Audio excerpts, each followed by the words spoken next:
forgotten your one true wife, husband? My true Catherine. You look... Dead. Well, I would assume so.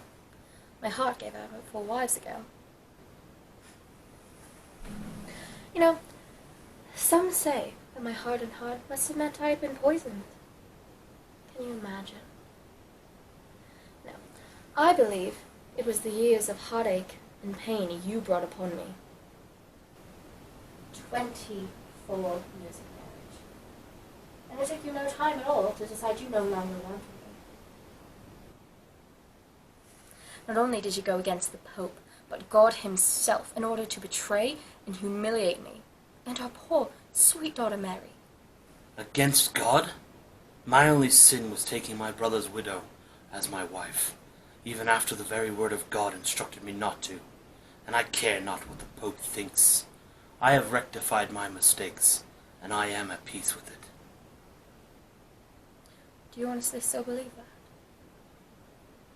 When I wed your brother, we struggled to communicate. Even our Latin seemed to differ.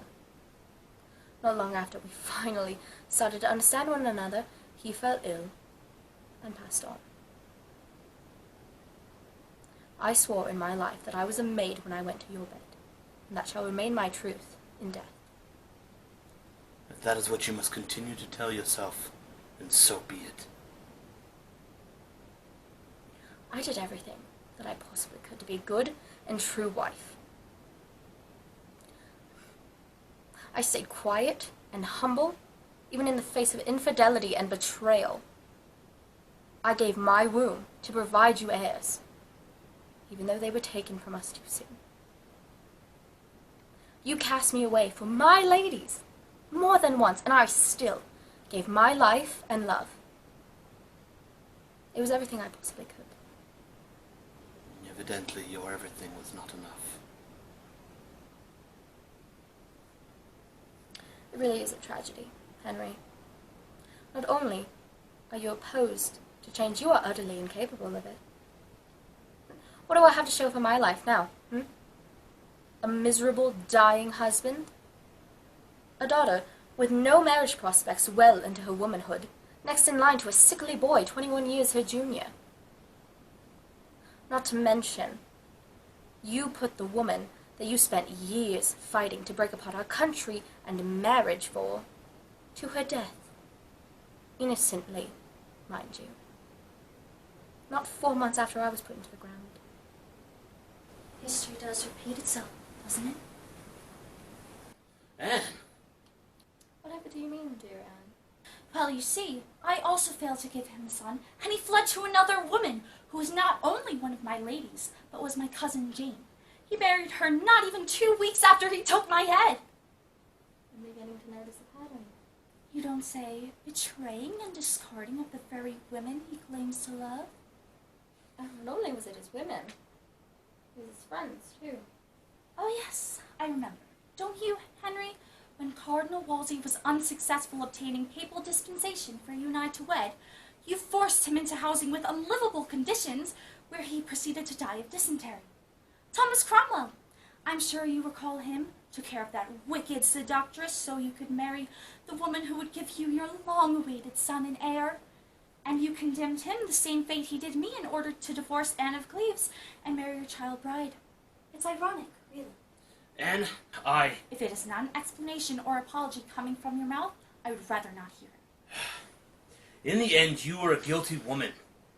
I did what I have to after you betrayed me. I was at your side when you were told of Smeaton's confession. You could have spoken to me, questioned me about the accusations made against me, but you chose not to. I never had to die. Before I was sent to the scaffold, you had our marriage annulled, which should have relieved me of the adultery charges. But no, instead, you abandoned me to be held in the tower for adultery charges that were impossible to be true, and took my life without hesitation, depriving my daughter of the mother she needed. You deliberately believed Cromwell's lies to justify your need to rid yourself of me and take your new bride. Even I found it distasteful. It was all for nothing. Jane, it's been so... all for nothing. Our dear Edward will not be the one to carry on your dynasty. What? Whatever are you talking about? After our son shall tragically die young, and join his mother in peace apart from the cruel world that you have built around him, will be Anne's Elizabeth, who will usher in England's golden age. You may have killed me, but not my spirit. I forever live on in my daughter and the world she will create. You tried to squash the evangelical movement I cared so deeply for, even taking a Catholic woman to be your next wife. But you will find, Henry, that the tyrannical ways you and the Church implement will not stand under Elizabeth's rule. This cannot be true. It won't be. Why must you break my heart, Jane? You were always the one that I truly loved. Do you still have that love for me had I carried a daughter instead? Or if I had been less obedient, less quiet, would you still hold me so close in your heart? I do recall a time when I spoke to you of your mistreatment and disrespect to my fellow countrymen, and you warned me not to forget the fate of my predecessor. Don't you? I cannot say I do. How convenient. You know what I think, Henry? I think you are completely and utterly incapable of caring for anyone but yourself. You don't deserve to feel love. You don't deserve to feel anything at all. You shall die as you lived, heartless and alone.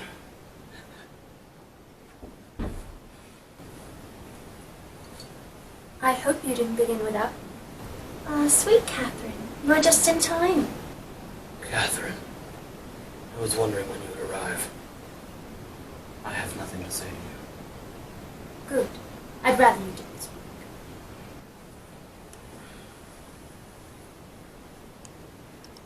I waited for you, for a chance to speak with you, to explain myself.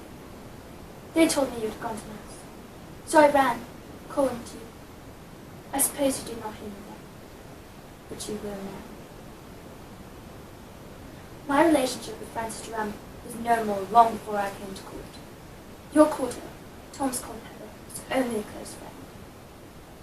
We met during my time serving your former wife, and although we may have loved one another in some way, it was nothing more than words. Life at court was isolating. You continued to fall ill and refused to see me, so I had to find company elsewhere. I never once betrayed you, and you nevertheless cut my life short without a second thought. Tell me, did you ever regret it? Regret it? You behaved as a Jezebel, therefore you were punished as one. You have no one to blame for your fate apart from yourself. There was a time where I could have looked past your callous ways to see the frightened, insecure man you really are, and in turn, show you mercy.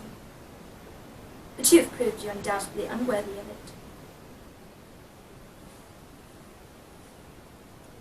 Now, I do believe we've all said what we intended to do, yes? Ladies.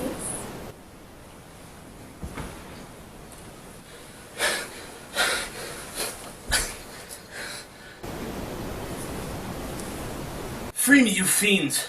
You will feel God's wrath for your crimes against his earthly prince. Oh, Henry, don't you see? He's the one who sent us. Would you like to do the honors? I would love nothing more.